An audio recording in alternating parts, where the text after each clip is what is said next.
Tēnā koutou katoa.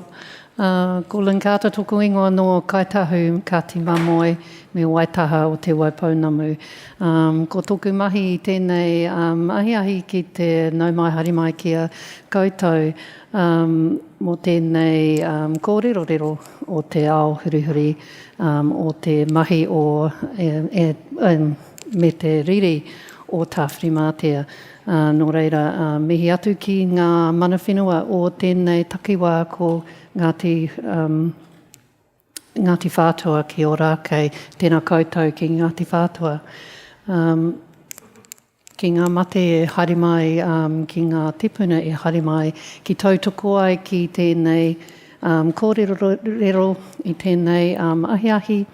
Nō reira ko te mātauranga o ngā tipuna he mātauranga nunui mō tēnei kaupapa o te ao hurihuri. Nō reira, tēnā koutou katoa nau mai haere mai ki tēnei kōrero kia ora mai ki ngā kai whakahaere o me ngā kai kōrero o tēnei kaupapa. Mihi atu ki a koutou mō tō haringa ki whakarongo kia mātou I tēnei ahi. Nō reira, tēnā koutou katoa. Kia ora. Kia ora, ladies and gentlemen, comrades and friends. Thank you all very, very much for coming, if you can now hear me.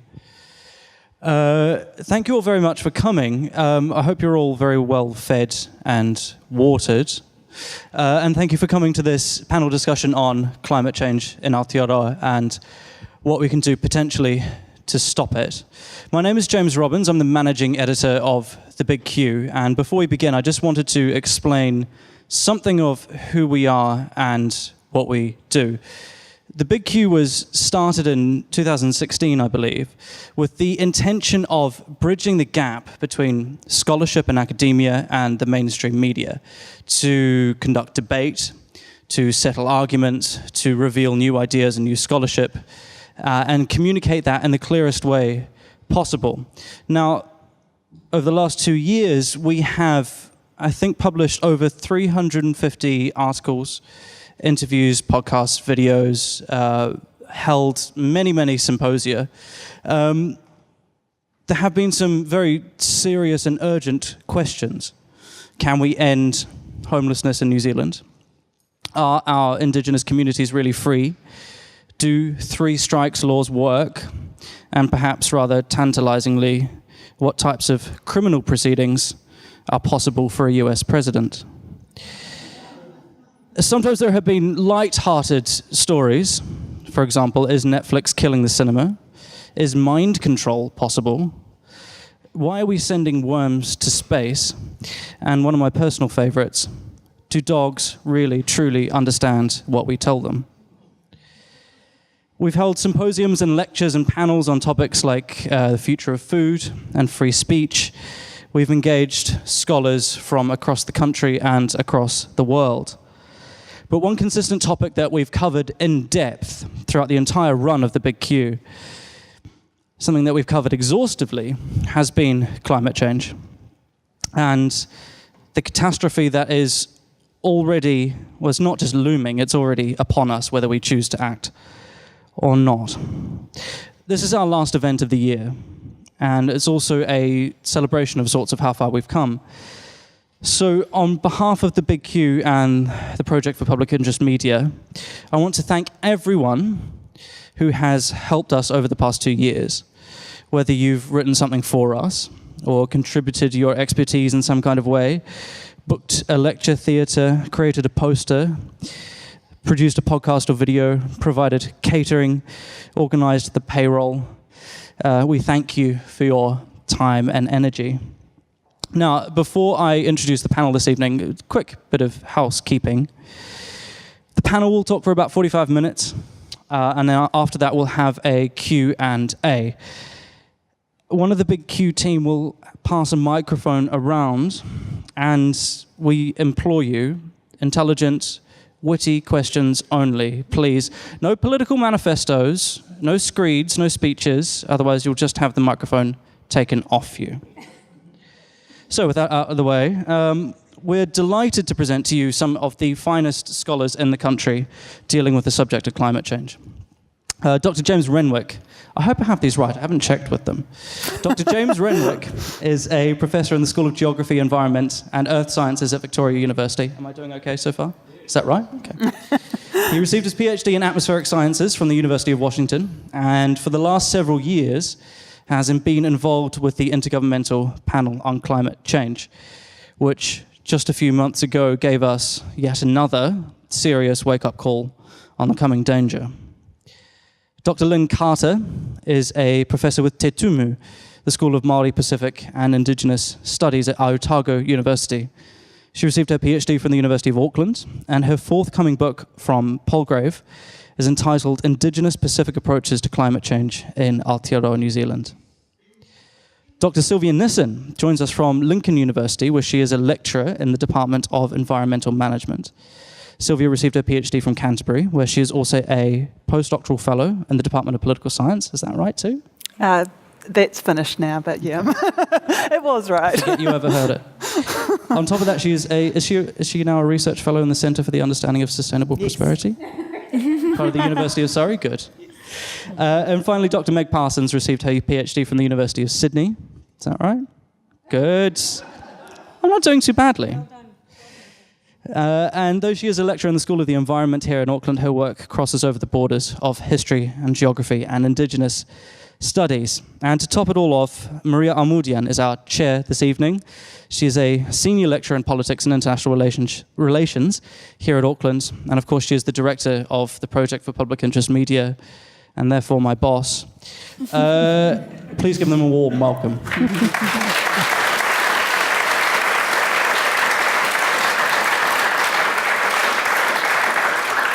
Before we start, you've met James Robbins. Is Naomi here?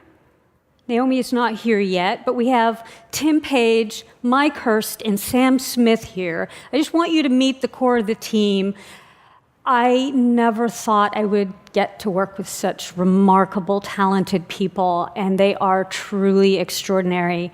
And you guys are part of the proof of that, and these guys are part of the proof of that. And so I just wanted, at our last event of the year, to say thank you to you guys publicly. Thank you. All right. I think the most pressing question right now on my mind, and I'm guessing if it's on my mind, that it's probably on everybody else's mind, is how bad is it, James Renwick? We just got this IPCC report that sounded terrifying. Can you lay this out for us? What are we facing globally? And then how does that relate to us here in Aotearoa? And I think everyone can hear me. So, the catastrophe. Well, I don't know that the catastrophe has quite arrived yet, although perhaps you might say it's imminent. So this last report from the Intergovernmental Panel was talking about what would happen with 1.5 degrees of warming globally. We've already had 1 degree of warming, or a little bit more than 1 degree of warming, with the rise in greenhouse gas concentrations, especially carbon dioxide, over the last century or two. So 1.5 degrees of warming is the lower end of the Paris Agreement range. So this treaty that was signed 2 or 3 years ago talks about keeping global warming well below 2 degrees above pre-industrial, and ideally 1.5 degrees, no more than 1.5 degrees. And the report that came out a couple of months ago talked about what the difference would be between 1.5 and 2 degrees of warming. And it wasn't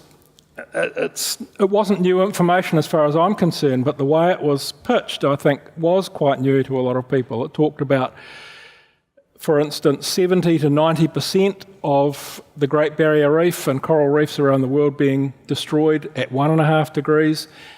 More than 99%, that is, all gone at 2 degrees. And we can just imagine what 3 degrees might look like.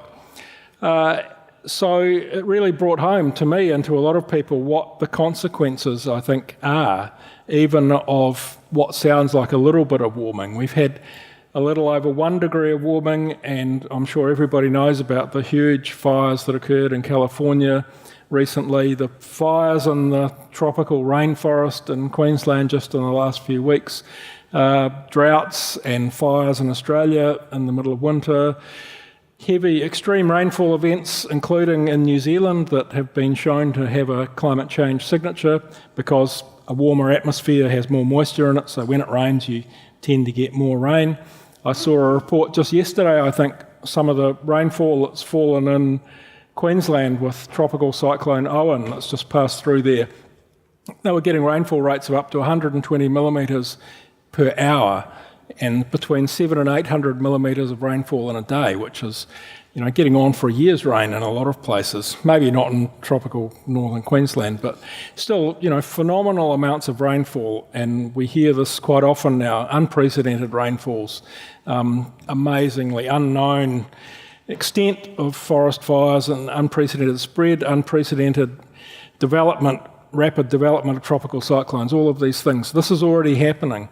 So another 0.5 degree of warming, 50% more again, would make everything that much more. 2 degrees of warming, we're talking about not necessarily just a doubling of what we've seen already, because some of these things there are exponential relationships. Things increase very rapidly as you warm up the climate.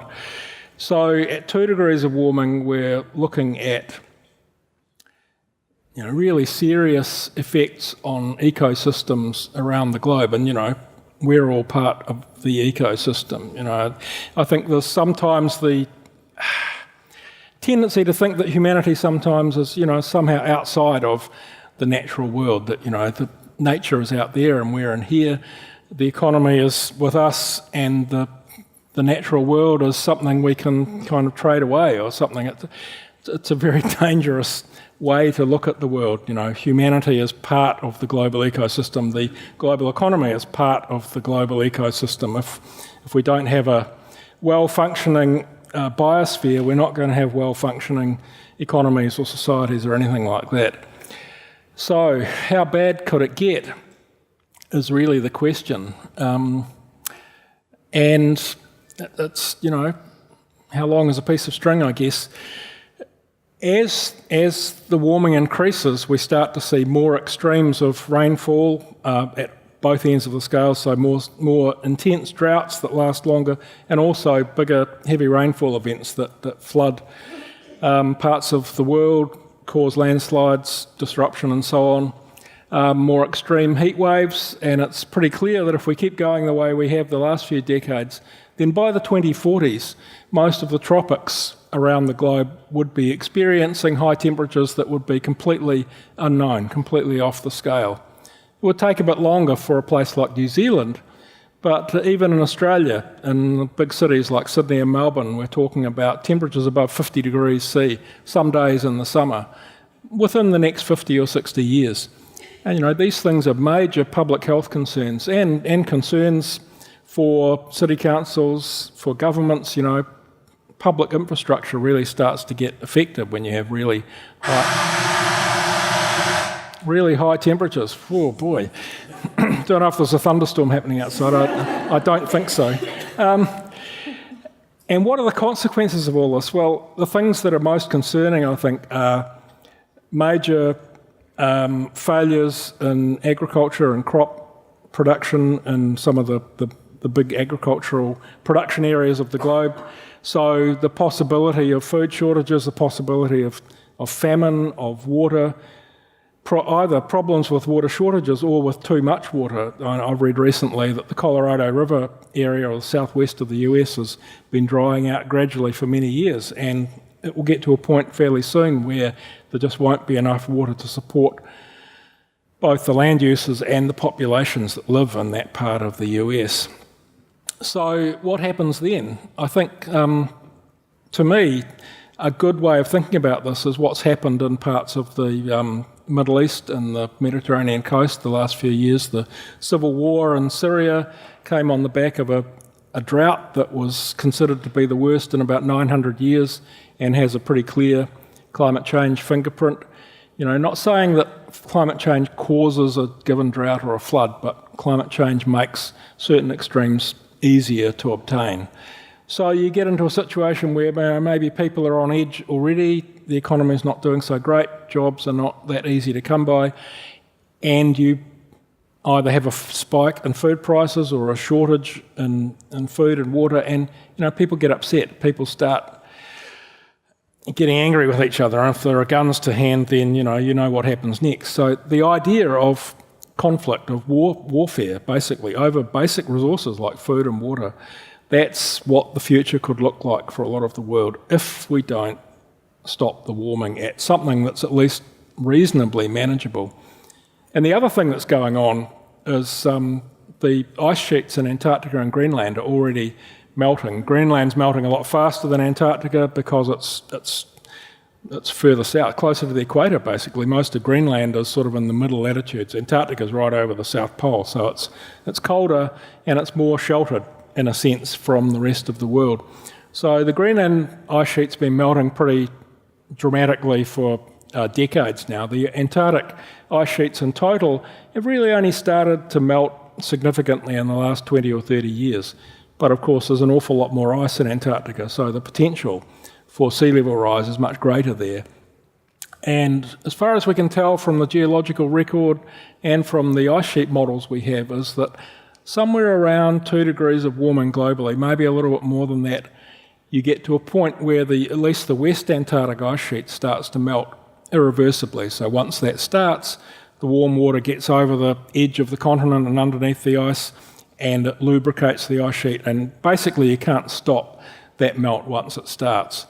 Similar things happen for parts of the Greenland ice sheet, and actually for some parts of the East Antarctic ice sheet, which is much thicker and contains much more potential for sea level rise than the West Antarctic does. So we get to 2 degrees or more of warming, and you're pretty much guaranteeing 5, 10, maybe more metres of sea level rise. It would take a few hundred years to happen because, it takes a long time to melt a big block of ice. But we might be locking in 10 metres of sea level rise within the next 50 years if we don't reduce emissions. How much? About 10 metres of sea level 10 rise. 10 metres in 50 years. Oh, we'd be locking it in. Oh, yeah. It wouldn't happen maybe for 500 years, Right. but it would be guaranteed. So in our, say, next few decades, will we see the rising sea affect our coast? Yes. So sea levels have risen about, 20 centimetres or so around New Zealand in the last century, and that's a sort of typical number globally. And, New Zealand, we might think, is not the most affected country in our neck of the woods. A lot of the Pacific Island nations are pretty low-lying, so it's a big deal. I understand are going to disappear. Essentially, that's right. So there's this curious notion of portable sovereignty that's being talked about. Can you take your country and your culture and your history and move it to another place? So I wouldn't like to have to confront that myself. But in New Zealand, I live near the coast, near Wellington, and coastal erosion is already a bigger issue now than it was 50 years ago. We've had 20 centimetres of sea level rise in the last century. We're pretty much guaranteed already 30 centimetres more in the next 40 years. So the rate of rise of sea levels going up dramatically. We might be able to stop at another half a metre, but that would mean really serious reductions in emissions really soon. What about the effects on our food and water? And then, like you mentioned, the coral reefs all dying. Now, how does that affect our oceans and New Zealand's industry based on fishing and farming and Yep. tourism, So, of course? most of New Zealand's industries are pretty climate sensitive, So whether it be that tourism or fisheries or agriculture, and one thing that doesn't get mentioned a lot in all the climate change discussions is the chemistry of the ocean, so this acidification of the oceans. Ocean water is actually alkaline normally, so if you're into the chemistry, the pH of the water's a bit above 8, which means it's sort of basic. So it's got to be below 7 to be officially acidic.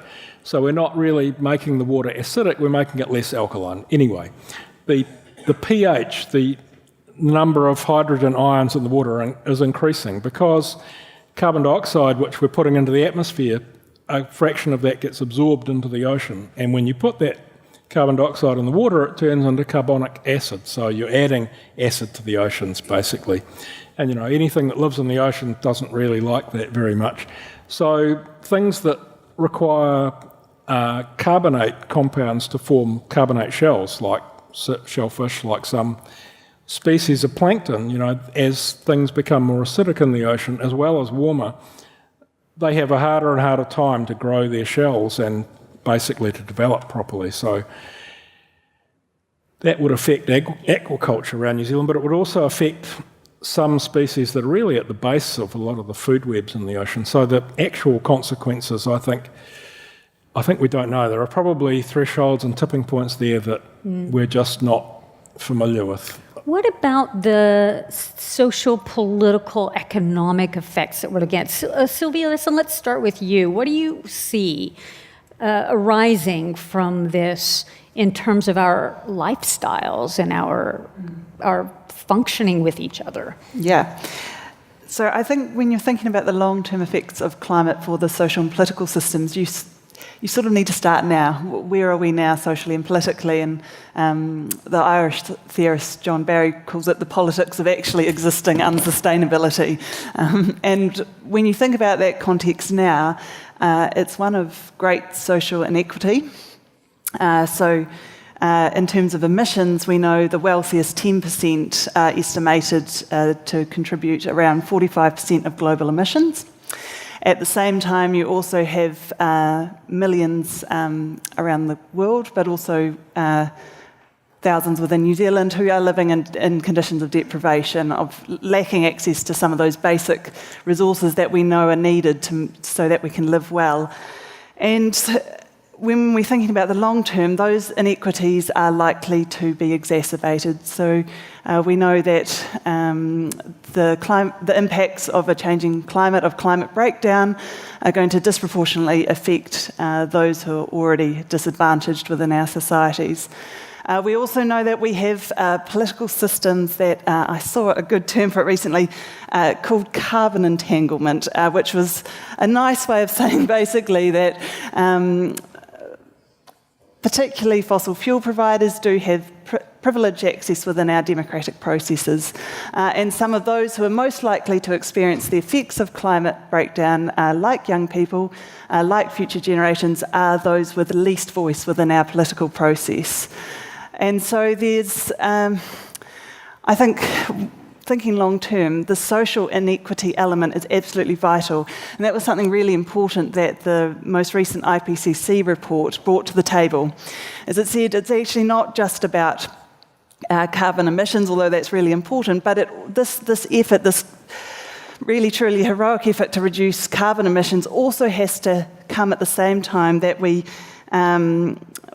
attempt to alleviate global poverty, and really, they didn't say this as directly, but address this inequity between and within our societies. You know, it's interesting, James was talking about the fires in California, which I understand you're saying are directly related to climate change, and then Sylvia mentioned, of course, the inequities, and you might have noticed in the news that some people, no names mentioned, but her initials are Kim Kardashian, hired their own private firemen. Most people can't do that. And so this is, I think, pointing a finger to this issue of the social inequities, where you've got the very wealthy already.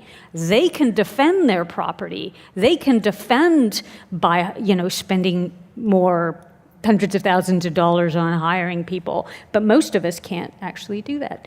Meg, what would you add? I think, firstly, one of the things I'll just add to what James is saying, there's a misconception about, we often think about sea level rise to do with climate change, but we don't think necessarily of the cumulative and little impacts that occur all around. And the thing with sea level rise, it affects islands differently. And so most of the atoll nations around the world actually accreting, they're building up, because actually increased activity to do with wind and cyclone activity is making increased sedimentation, so those areas are actually building up. But the problem is populations are now heavily urbanised in certain areas, and they're the ones which are getting eroded away and having problems with issues to do with water supply. And that's the thing with the Pacific, that water supply is going to be the issue and is already the issue in places like Kiribati. Freshwater, far earlier than sea level rise, is going to affect. And so also they're not having, because of changing rainfall patterns, and also because a lot of those atoll nations depend on there's sort of like a lens, a freshwater lens underneath, and as salination happens, it comes up, and it means that all those...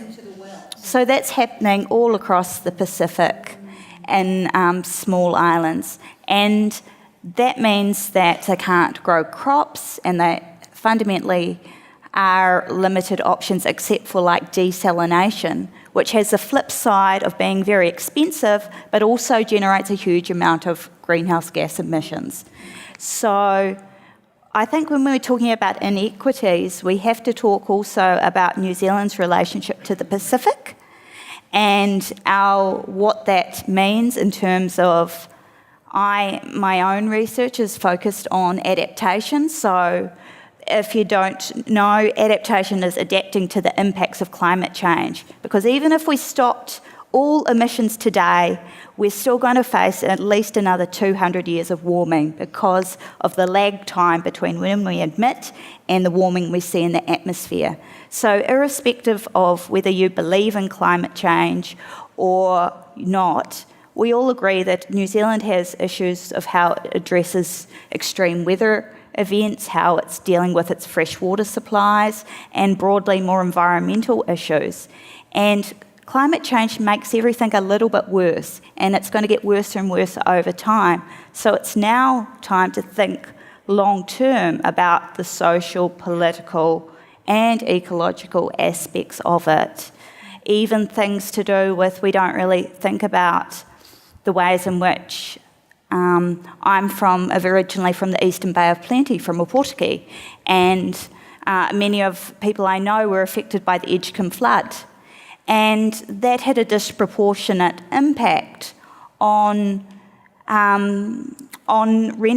people in rental accommodation, elderly, and also the tangata whenua, who actually weren't represented in the government inquiry. It consisted of 2 engineers and Michael Cullen, a former politician, and the local iwi who supposedly had co-governance over the Rangatiki River weren't actually able to have a formal voice in these inquiries, and the inquiry ended up deciding that they need to build stronger stock banks and need to carry on with the intensification of agriculture rather than thinking about how we could look at how we address floods. And there's actually been a whole range of new subdivisions on that same floodplain authorised. And this is a thing of thinking about, it's a thing of local councils and as well as individuals of thinking about what we want our communities to be like now and in the future, and even things to do with who has a voice and who makes decisions is really critical. And these issues to do with power relations are fundamental. And elsewhere in the world, they've got adaptation projects underway. But in New Zealand, we've had a lot of things of talking about the emissions trading scheme and thinking we're great. And so we actually haven't talked about what else needs to be done in New Zealand. I think that's a perfect segue to Lyn's work. Lyn, give us your view on this, both for Indigenous communities and the losses that we see there, but also the adaptation. Right. Well, certainly speaking on behalf of my own, or not on behalf, but of what my own iwi is doing, some of you may or not know there are 18 regional councils called runanga as part of the governance structure for Ngaitahu in the South Island. And my runanga, they're all multi-hapu, is based just north of Dunedin, a little place called Karetani, and slightly across the river at Waikaiti. And we have a policy called Ki Uta Ki Tai, and what that means is from the mountains and the lakes inland all the way to the coast. And that's where we practice and sustain our mana whenua rights, obligations and practices. So we go from the Queenstown, Wanaka, Lake Hawea area and all the lands in between and through to the coastline just north of Dunedin. And we share parts of our rohi with 2 other runanga. So because we're very coastal in our communities, we have found that we're experiencing problems with our resources, particularly our freshwater fisheries and our our inner coastal fisheries as well. We're losing our vast kelp beds. Now, the kelp has always been really important in terms of being a nursery for our pawa, for our kina or segs, the fish, all the different fish types. It also helps as a buffer in terms of surges into our river and helping reduce the saltwater wedge up our river. And our river's very important for our not only recreation and things, but also for our freshwater species like inanga or whitebait, which we all know and love. So what we're finding is there are changes happening. And when we look at our relationship with our resources, with our mahika kai, our pawa, our inaka, our bird life, all those other parts of our whakapapa, because they're all connected to us as part of the same ecosystem in that area. And we also look at our other resources like the pounamu, which comes from the Dark River area in Queenstown. So all the things that impact on us being able to access those are changing. So NIWA were commissioned by Te Runanga o Ngaitahu to do reports on what would happen in each of those 18 regions. And so we know what's going to happen to our river, we know what's going to happen to our coastline, and we know what's going to happen to our communities, which and particularly in Karetani, vast areas of them are below sea level and on what used to be wetlands. So we know what's going to happen, and we have a rough idea of when it's going to happen because of the science that and the other research that James talked about earlier. So we have an idea from how we used to cope with environmental disasters in the past, how our ancestors coped with those for our region, and that gives us some lessons and some ways to understand how we can then make adjustments based on the practices that are intergenerational and have been occurring in those areas for 50, 60 generations. So we're being very proactive in terms of working out just how are our whitebait actually adjusting to environmental change in the river. And in one way that really surprised us, we've been carrying out these really big riparian plantings of all our native species. And when we did some spawning monitoring of our whitebait, before and after a couple of major floods we've had recently, we noted that all the native grasses got washed down the river. The ones that held the spawn, which were exotic grasses, were actually the ones that protected our whitebait. So you have to look at what the environment's doing and how it's adjusting, and then learn from that. And we learned a big lesson there. And so, we've now looked at some of the other ways that we can realign the banks that are going to be impacted from sea level rise and the rise in the river, but also from the increased flooding from our increased rainfall. And we're also looking at, we've got a new tourism venture there which relies on the river and also on the fishing around the coast. And so we're looking at, well, how is that going to be impacted on in future years when we have increased saltwater wedge up our river, which pushes the breeding grounds for our fish further up. How's it going to... So what can we do about that? Well, not a lot, really. The saltwater's going to increase and encroach up our river.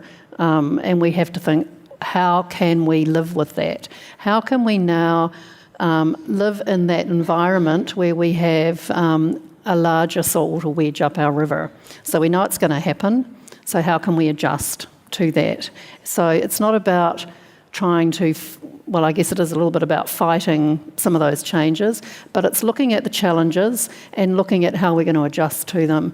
And one of the ways we've been learning about those adjustments is by observing what's happening already to our resources and our mahinga kai, our lands, our wāhi tapu sites that are eroding away. How are those actually, what can we do to... or what can we do in the future with those? Some of our wāhi tapu sites contain old burial sites. So we have to think now, have we got enough land inland in order to rebury our tupuna when their lands erode away, or the salt water or the sea level rise encroaches into those areas where they are?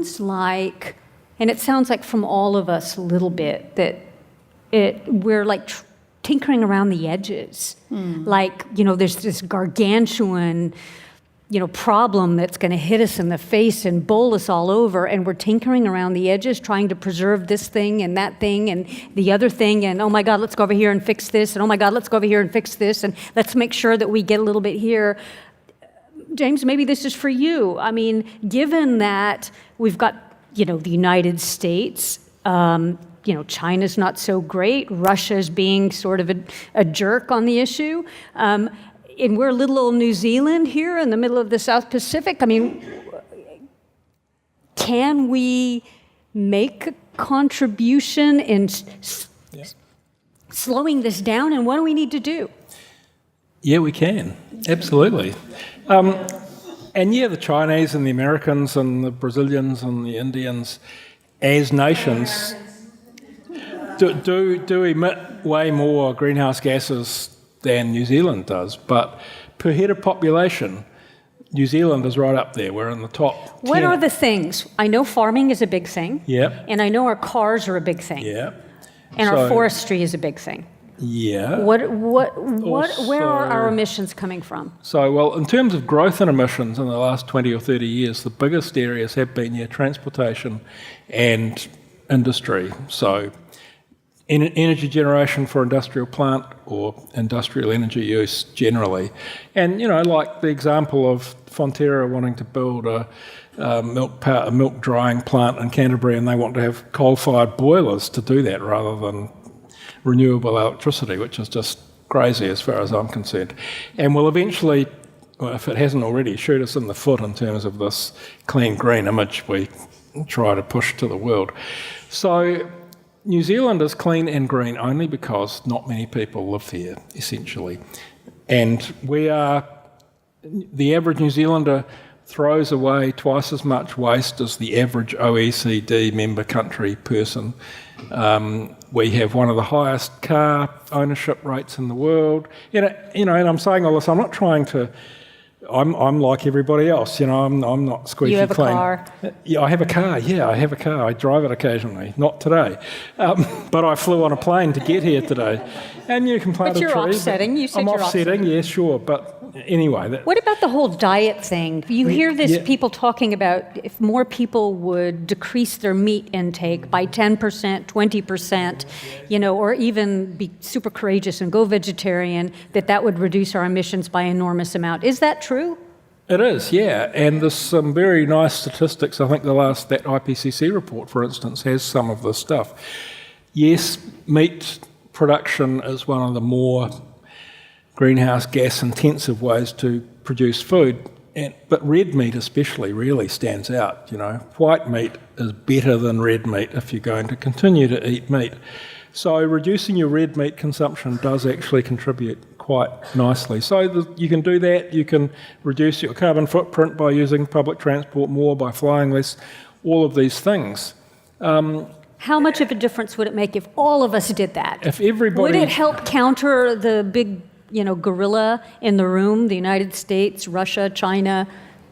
Directly, no, but indirectly, yes, I think. New Zealand can be an exemplar. I think New Zealand can be an example to the rest of the world. We have done this in the past. People point, and even the Prime Minister talked about our nuclear-free moment shortly after she became... And also, I think that New Zealand's got this reputation internationally of 100% pure and everything. Tourism New Zealand's done a wonderful job. Whenever you go overseas, that's what they really think. And this is the thing. When you... New Zealand can influence global policies by things in terms of our diplomacy and those sort of things. If New Zealand's role in peacekeeping and other things, they do shape. Our biggest thing, we could hopefully influence Australia in some ways if we get a receptive Australian PM and a political structure which is actually functioning. How bad is Australia with climate? Terrible. Its main energy comes from coal. Coal is the biggest lobbying things. Basically, China and India are both opening giant open cast mines in Queensland, which are basically the size of New Zealand. And there is very limited or no movement towards, and basically 3 prime ministers have been toppled because of climate policies. So Turnbull was the latest one, and he was just trying to have a minor thing to do with energy. Is this because of the coal industry? Yeah. That helped to get him unelected? Yeah. Wow. So it's not just the coal, but the wider mining, uranium and everything, steel. So really powerful interest groups there. Really powerful. And like here, it's dairy that has that dairy, kind of power. And we don't want to really talk about Fonterra and the intensification of agriculture and what that means in terms of if New Zealand carries on growing and intensifying and the whole South Island becomes one big dairy farm, what that means in terms of our emissions.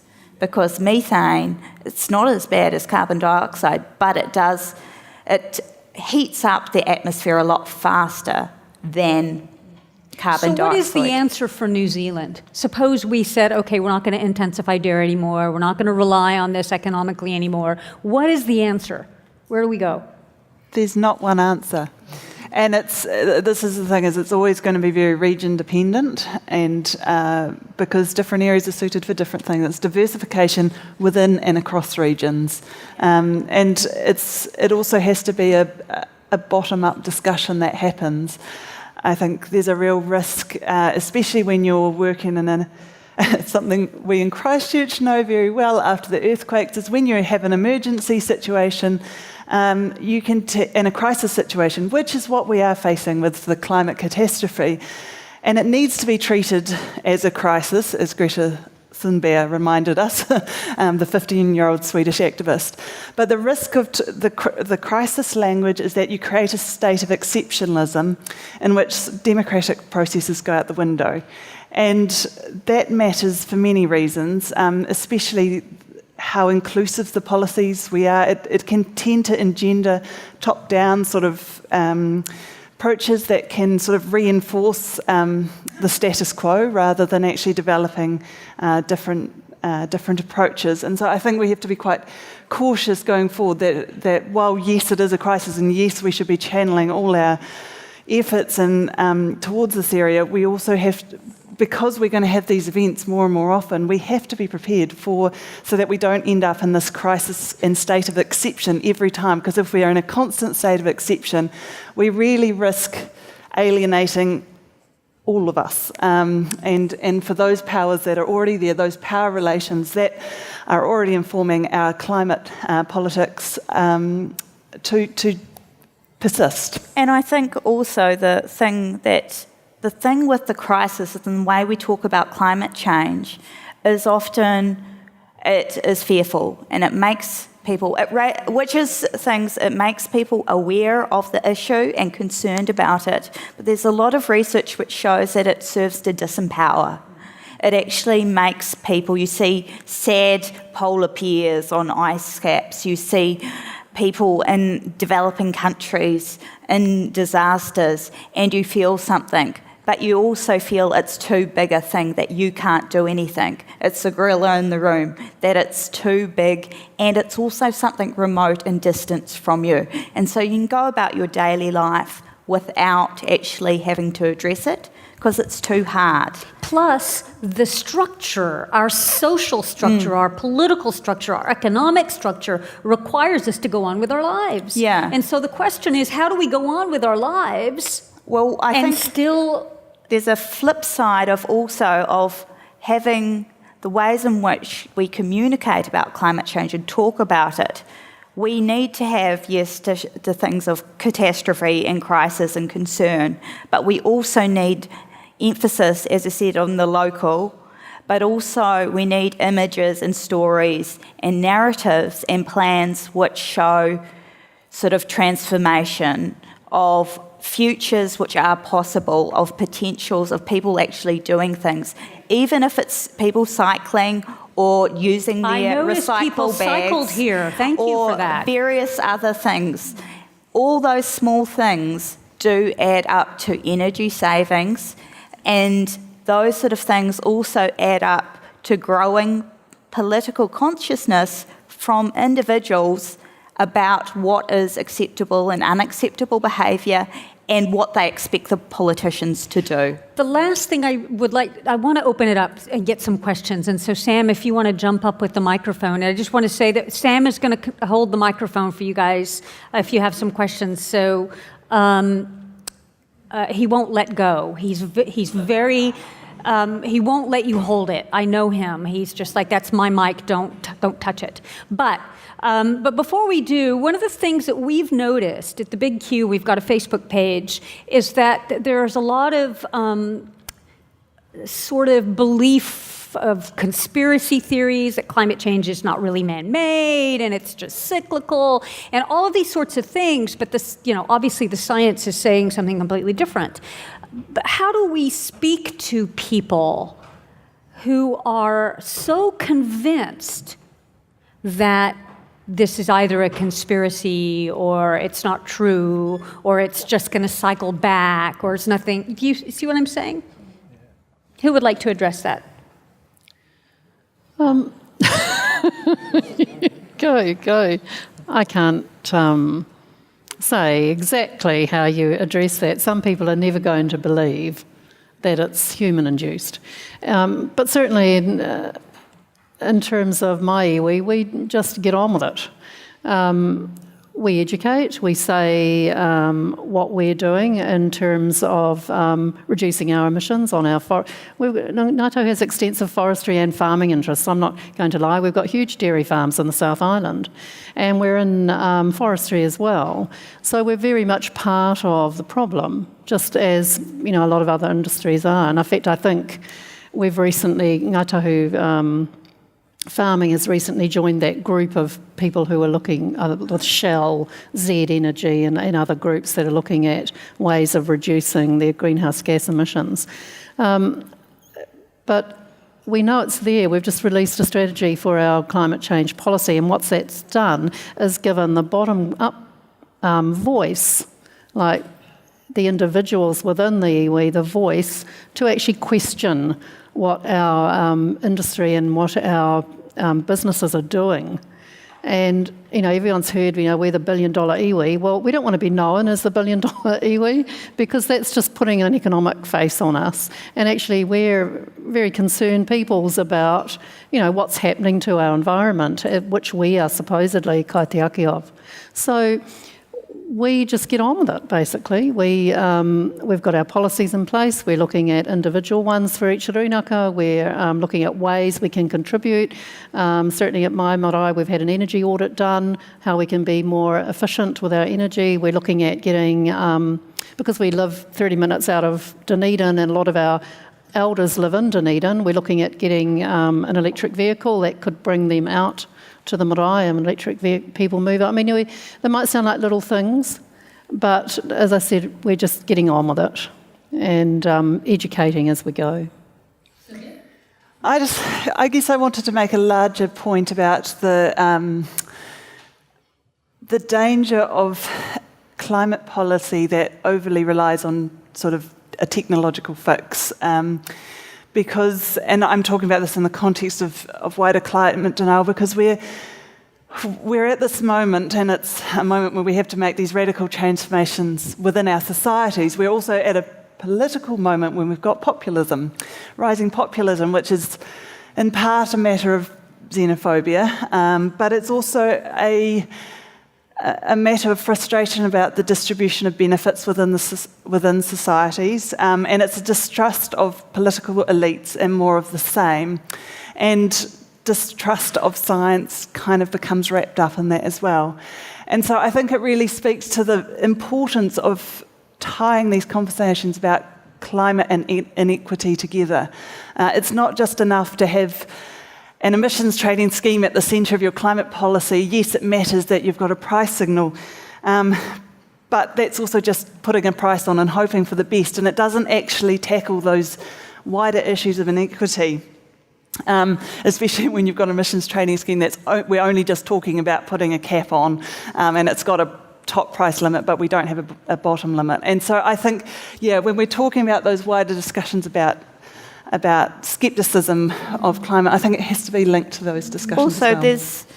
If we talk more broadly to do with climate scepticism, not just in New Zealand, it's actually very much an Anglophone things. It's a phenomenon of the English-speaking world. It's really popular in the US, as we've seen, and there's strong things in the UK, Australia, and a small part in New Zealand. And the thing is, it's not so much to do with science. No amount of good science is going to convince a born-again denialist that climate change is real, because it's not about the scientific knowledge. What it is to do with their values and how they see the world and their position. And in the US, there's been studies which it's called the conservative white male effect. And politically conservative and also religiously conservative in the US, predominantly Christian, men often who are in positions of authority, maybe they're in Rotary or they're on the local council or various others, and they're very actively involved in their communities, they are much more likely to be the strongest denialist imagined. It doesn't matter who they are, but they're also more likely to have some sort of undergraduate degree in science. So they have some scientific knowledge, but not that much, and so they think they're experts. And also, they're unwilling to accept something. Climate change represents, as we said, a fundamental change to our environment, but also the challenge of having to restructure our complete economies and societies. And so those people in positions of power have the most to lose, they feel, that their positions are threatened. And so they do what's called position justifying actions. All conservative white men have been shown to have the lowest perceptions of risk. They don't think they're at risk of anything. And that's why you have the share market crashes, because these are the men in positions of power and they don't think anything poses them a risk. And so you're not going to convince them by science. The only thing that you can do when talking to climate denialists, which I haven't successfully managed to do, but I've seen others do it, people with better communication skills than me and much more ability to hide what they're thinking and really feeling, that you have to make it about shared values and experiences. And talk to those people about, say, if they're a fisherman, you talk to them, how have you been fishing? Have you noticed there's been not as many fish? Or you're getting them, deep sea fish are coming up. oh yeah, have you noticed about the weather or the wind? And you make it a conversation about shared experiences and relationships. And from that personal thing, you can get into a story to do with how, oh, the weather's changing, it's changing a bit.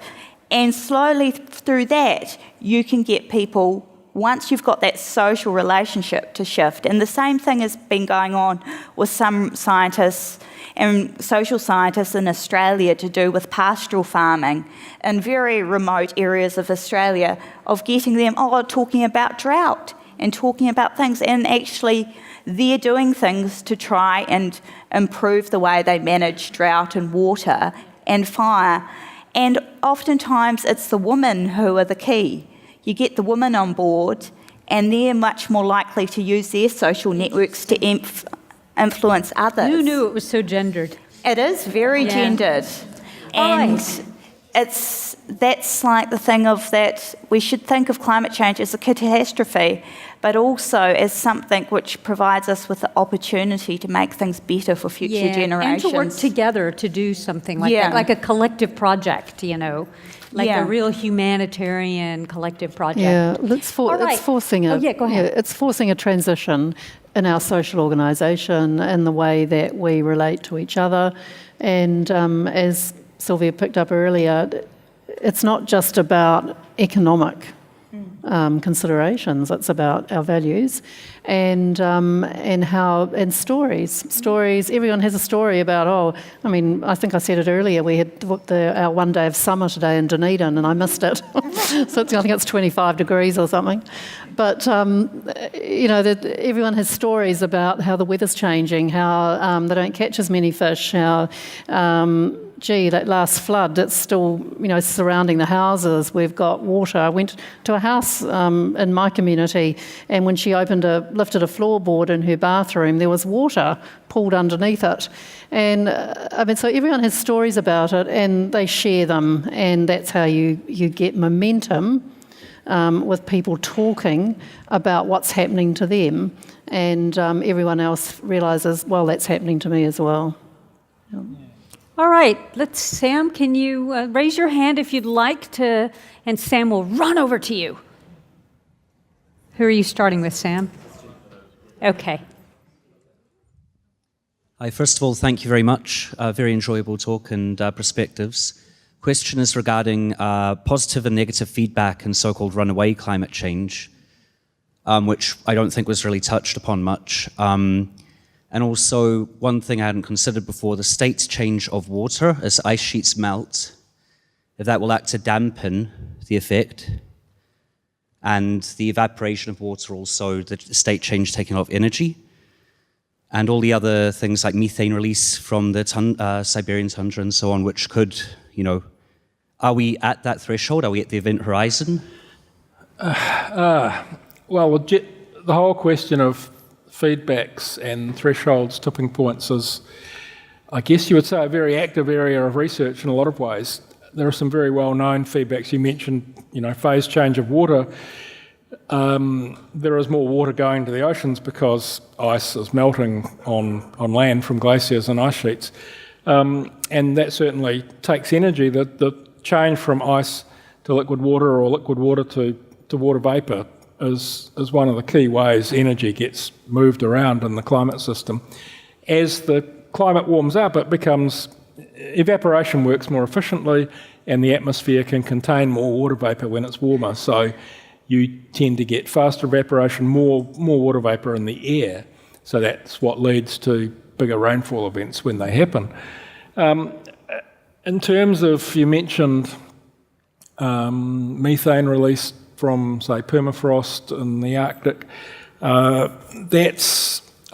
is a big issue, and there is already methane being released because permafrost is thawing out in different parts of the Arctic especially. At the moment, as far as we know from the science right now, it doesn't look as though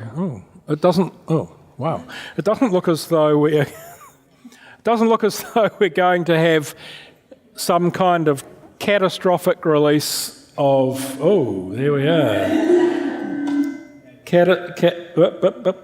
catastrophic release of methane that would sort of fry the planet or whatever, at least for the next century or so.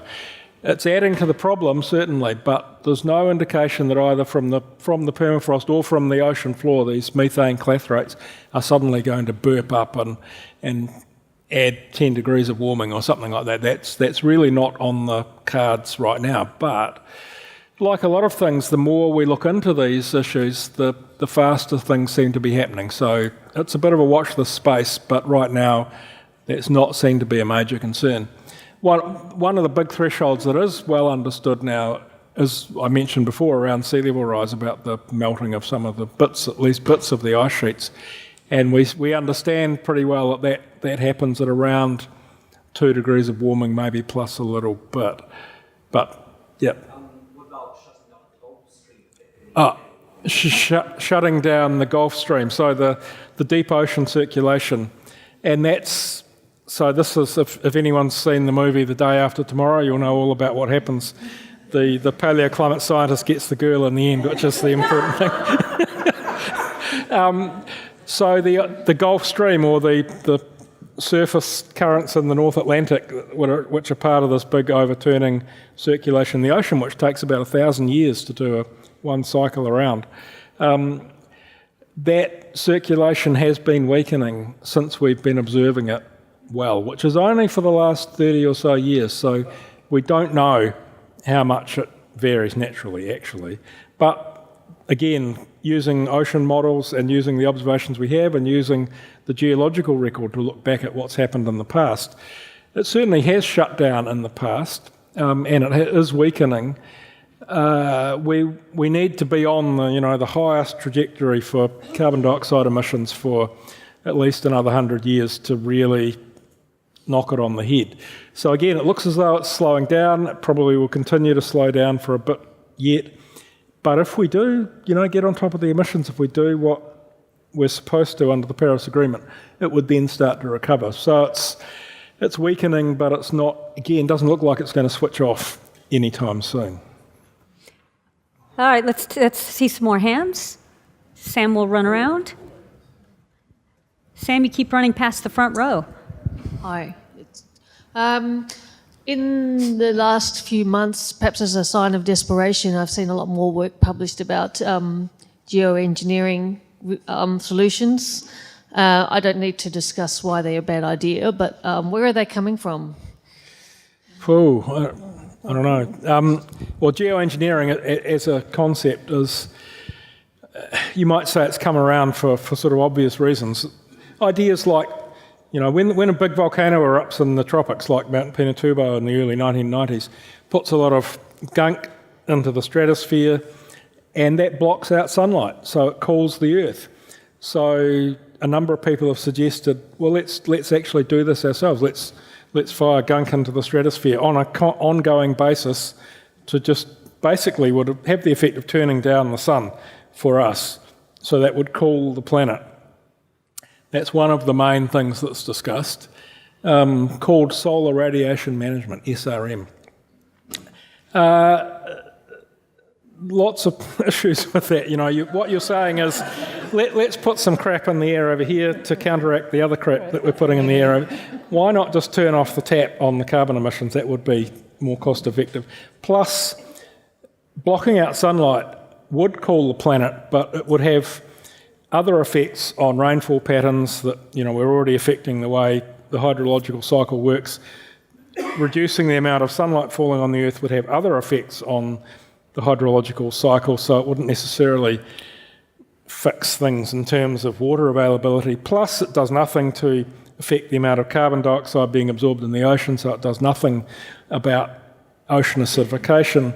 It would have an effect on temperature, but that's all. And once you start doing it, you're locked in to doing it forever and ever, because as soon as you stop and the air clears, boom, the temperature goes up several degrees because of all the extra other stuff you put on the air in the meantime. So there are other thoughts about how we could do this kind of geoengineering, but they all sort of, to my mind, fall foul of some of these basic Well, concepts. they're all privileged on the idea that we are separate from nature Yes, and we're yes. control of it. So it's very much this techno-managerial absolutely. idea to how we respond to nature. And so there's a lot of funding money internationally which is going into these sort of projects. Even the New Zealand government gave money to fund these sort of things. It's involved also just pumping carbon into rocks, chambers and stuff, and just storing it under the ground because they don't want to change from business as usual. Just want to carry on using fossil fuels and those sort of things rather than actually thinking about how do we have to live differently, what do we have to do. Yeah. That was precisely what I was just going to say. I mean, to me, when I saw that stuff come out, it was like, wow, this is one of those moments where you just need to stop and think as a reality check and go, hang on, as a civilization, we've got to the point where we think it's potentially better to dim the sun than to actually question our economic system that relies on relentless growth within a finite planet, right? So just, yeah. All right, see some more hands. See who Sam picks. Maybe Sam should come up front so he can see you guys better. Maybe we should have people come out into the aisles if they have questions. It might be easier. What do you think? So if you guys have questions, maybe we should start having people come into the aisles. Be easier. Yeah.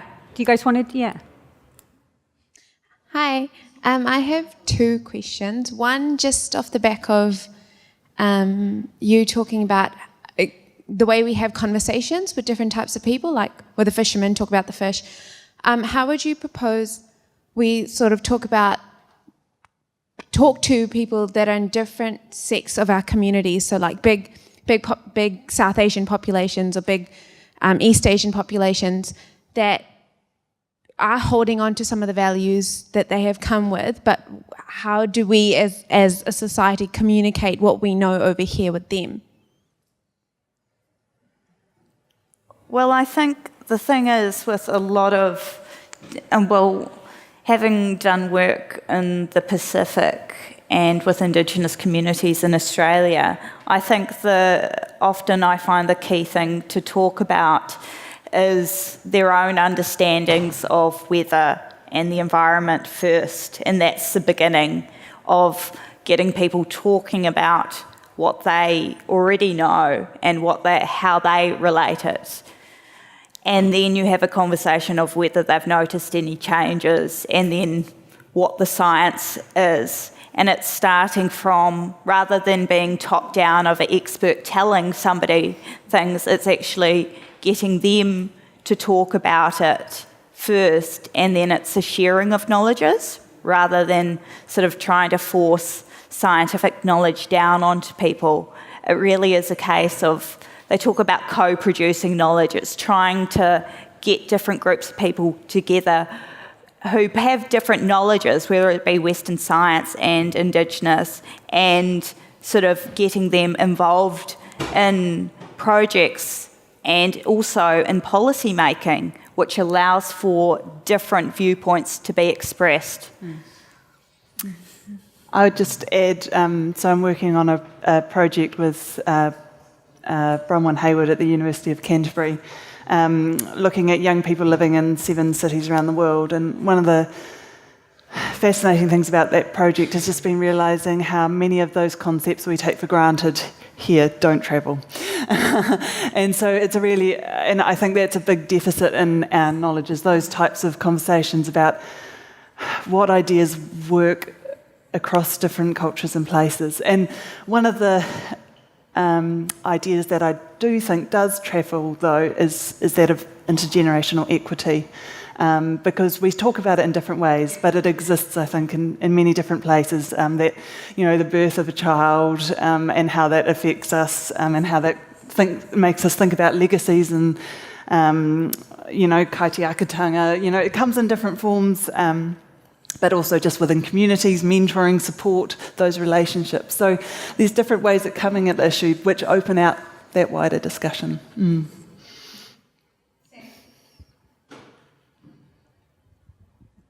No, that's all Okay. I just want to thank you also for laying out the scale of the problem so clearly, and also the emphasis on bottom-up reorganization, and that this needs to be led from the bottom up. And I'm in Extinction Rebellion, and we're going to have a brief meeting after this for those that are interested, but we'll probably meet here. But that's one of the three demands. The third demand is that this needs to be led from the bottom up, because we can't trust governments that are beholden to corporate interests at the end of the day to do the type of emergency mobilization and make the changes we need to actually see to address this problem.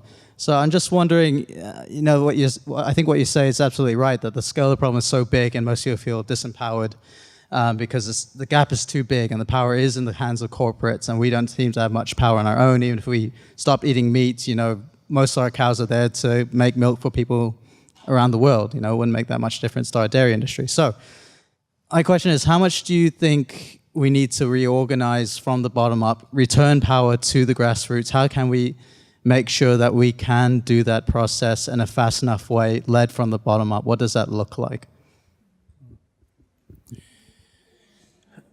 Well, you go. You owed first. One thing that's happened quite recently is the development of this movement known as Extinction Rebellion, which maybe hasn't found such a big foothold in New Zealand yet, but certainly in the UK and Europe. And and things like the school students going on strike for climate, and Greta Thunberg. So and Generation Zero is a really great success. They got the zero carbon bill into Parliament. Basically, I think just getting up. When people ask me what can I do, I think the main thing anyone can do is just talk about the problem, make sure everyone around you, your family, your workmates, whatever, know what's going on, what the scale of the problem is, but also make some sort of political noise. And also, I think there's one thing that everybody should be doing, is that when they have your local government has a policy change or anything to do with, the regional environmental councils always have every couple of years some sort of plan change, and there's public submissions. They have written submissions and they also have public hearings, and everybody has a right to submit, and you should be submitting including stuff to do with climate change, whether it be that the council are reducing its emissions to do with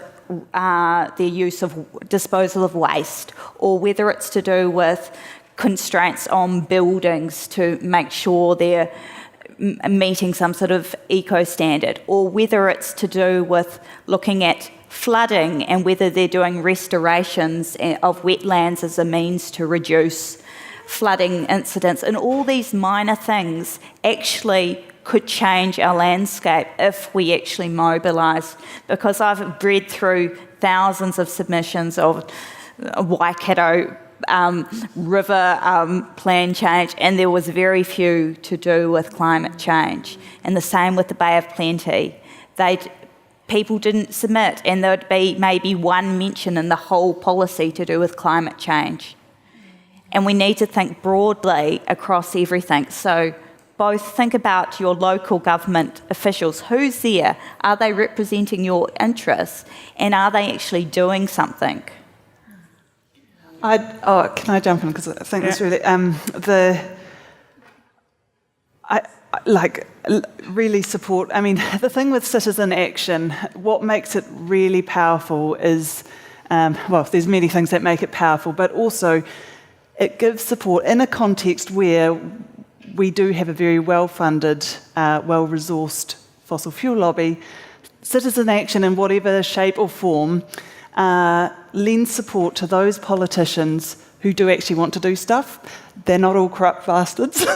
and I think that's really a lot of the value of what is doing, because as we've seen with this government, is if you do, New Zealand is now held up internationally as an example of if enough citizens put enough pressure on, the government will act and will, ban further deep sea oil mining. I'd also add, I think there needs to be a shift in New Zealand.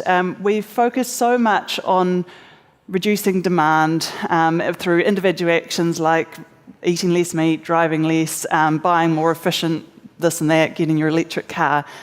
And that really matters. But I also think we need to have a discussion about supply and about keeping the coal in the hole, keeping, not extracting that deep sea oil, because that, when you're feeling powerless because you're just an individual and it's like, well, what does, me eating meat really matter? The thing with focusing on supply is actually there's not that many actors involved. There's been studies to show that there's 100 corporations internationally that are responsible for around 70% of emissions. That's 100. We can do that. and so it sort of somehow makes the problem at once really scary, but also slightly more, some change. If you got some of those to change, that actually makes a really big difference. Hi, thank you so much for holding the discussion, and thank you so much for the people who come. It really shows that people actually do care about climate change things. And I just wanted to know about the relation between plastics and climate change. So what effects plastic have on the climate?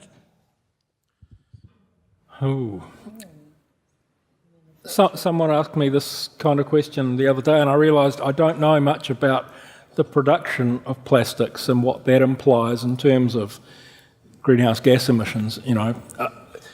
Oil is used in the production of plastics, so fossil fuel goes into those plastics, but is that actually saving that? Yeah, it's very resource intensive, but I don't actually know the answer to that question. I don't know whether... I would say it's what's relating them is an economic system that requires us to consume stuff and throw it away. Thank you so much for the nice discussion. I really appreciate it. My question is regarding to the public transportation. If you see 30% of global emission, especially in New Zealand, is because of the transportation. So my question is how the government is giving incentive to EV owners to reduce the 30% in New Zealand. Does anybody have the answer to that? I don't know the answer to that at all, but before I moved to New Zealand, I was an environmental commissioner in the city of Los Angeles, and one of the things we were trying to encourage was telecommuting, like giving companies and organizations incentives to get people to telecommute, because we have the technology and then you can stay off the road and you don't even have to get into your car. I don't know if any of these ideas are being explored here. Do any of you know? Well, not at the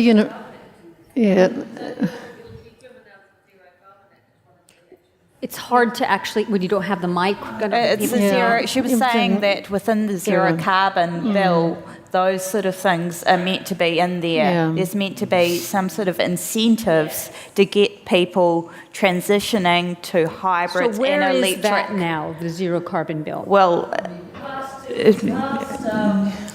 yeah. All right. I think as well, it's a really good question because it opens up a wider discussion about investment.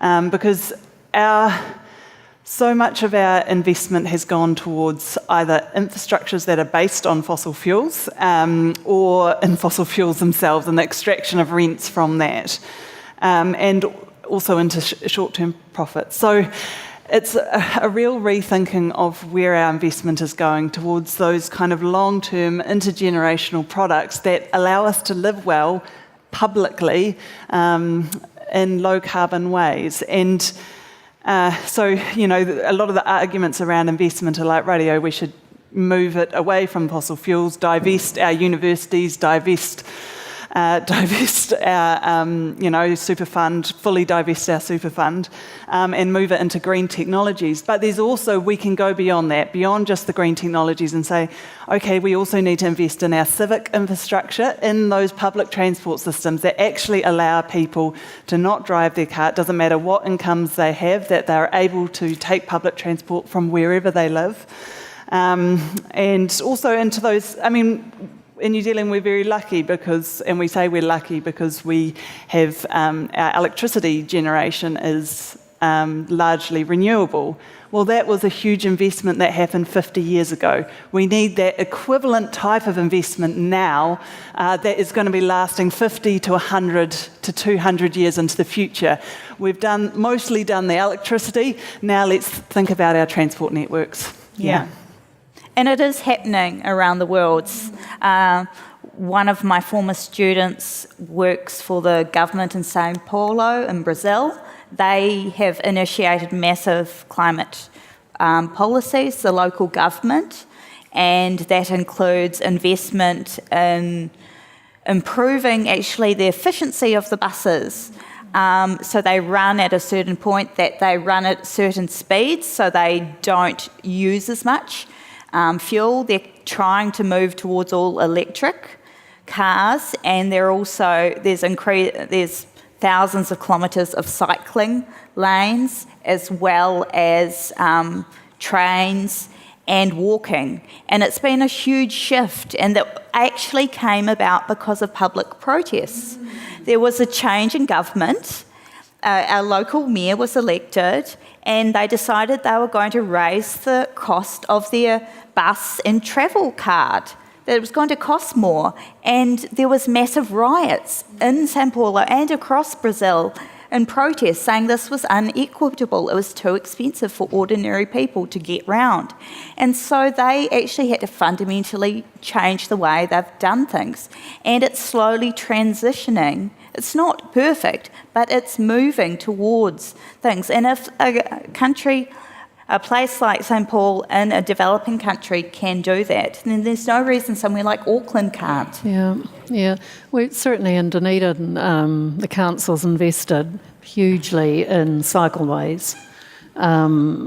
In Queenstown, they've got really, really cheap bus services to keep vehicles and reduce the number of vehicles that go into the main town, and particularly making it easier for people to commute around that central Otago area.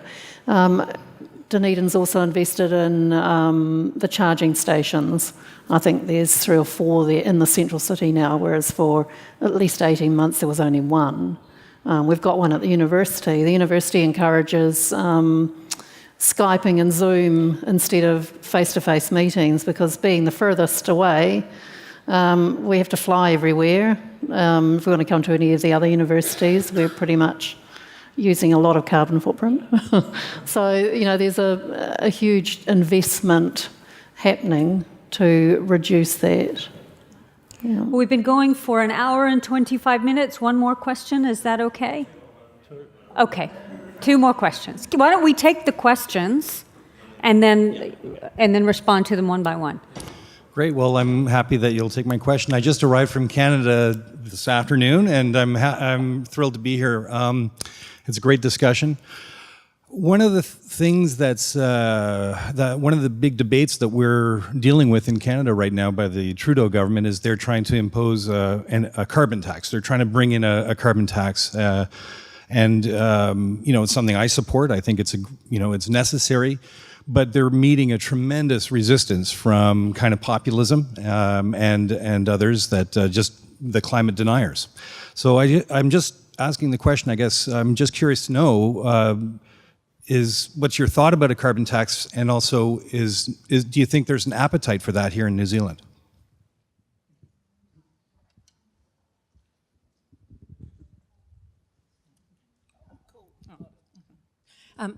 What do you think of no more imports of diesel vehicles of any sort, that's from boats to tractors to buses to freight trains to cars and such like things? from December 1st, 2020, and that's because we're talking about the nebulous particulates for our lungs particularly. And then what about in 2025, no more petrol vehicles being imported, so that sort of puts a firm stance in the stand in sand, and meanwhile increase the taxes on pollution, so there'd be nitrate pollution and there'd be carbon taxes, and those would all be to encourage, as you say, buses everywhere. It's got to be really affordable. The government has to subsidise all our public transport. People will not shift their habits unless it becomes really, really affordable for them. And the other thing is to go into cycleways again and all those other good things, as well as more fast EV chargers, and subsidising actually the purchase of any electric vehicle, bicycle, tractor, bus, whatever, for 5 years. So what do you think about all that?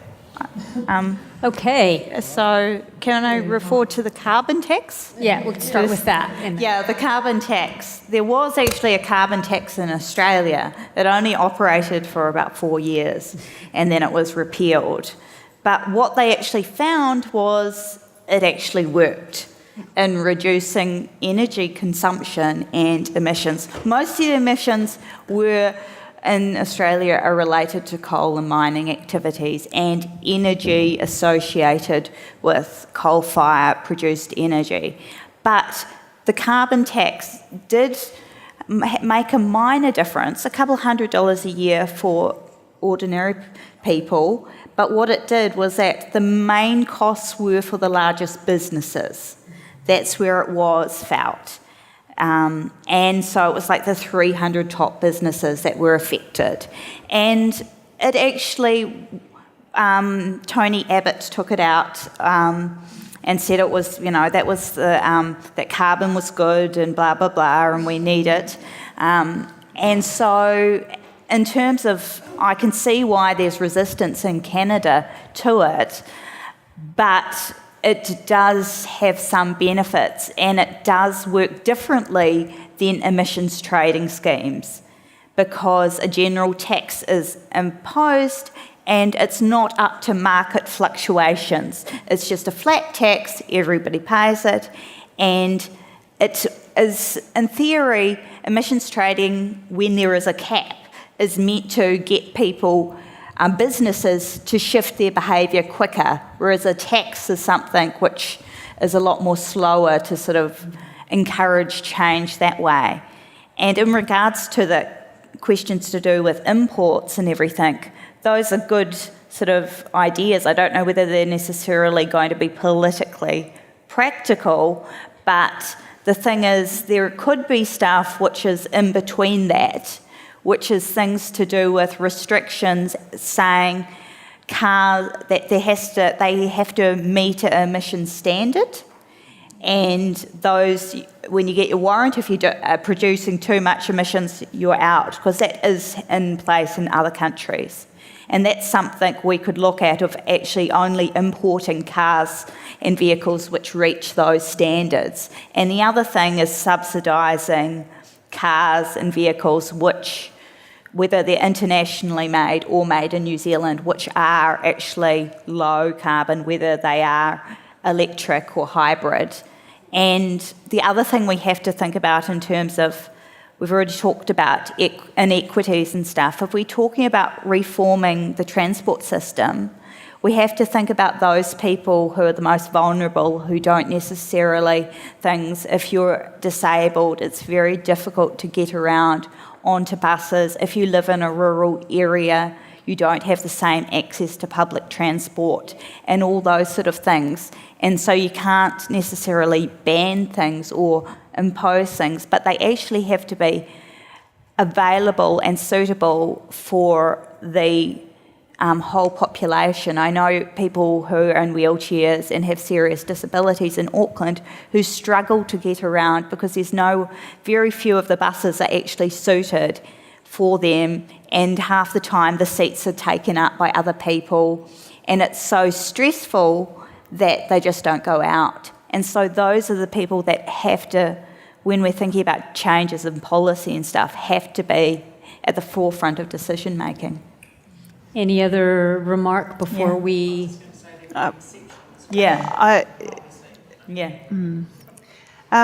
Just to add to the carbon tax, I think one of the things taxes do, I was just a few days ago reading a review of ETS versus tax internationally, now that we have quite a few schemes developing, and that we've tended to go more towards the market, create a market out of carbon approach internationally. But with the thing with the emissions trading scheme is there is now some evidence that they can lead to emissions reductions so long as you have a cap, which we're yet to quite manage, or we're just on our way to. But the thing that a tax does, and I think that's not discussed enough, is it creates an investment pool. So the evidence is mixed as to whether it actually contributes to emissions reductions. In some countries it seems to, and others not so much. But in all those countries there is that funding pool available that can then be channeled into those alternatives of whatever it is, those public resources. And that is, I mean, it's something like what Norway's done with their sovereign wealth fund, which is the rents off basically oil and their oil resources, and they've put that all in a sovereign wealth fund for future generations to deal with the impacts of climate change, both within Norway and abroad. And so I think that's one of the big values of a carbon tax that hasn't been discussed. Whereas in ETS, there is a lot of movements of funds that I personally don't think we've given enough scrutiny of who's winning and who's losing within that scheme. Well, I would like to thank our panelists and thank you all for being here. Let's give them a round of applause. Thank you.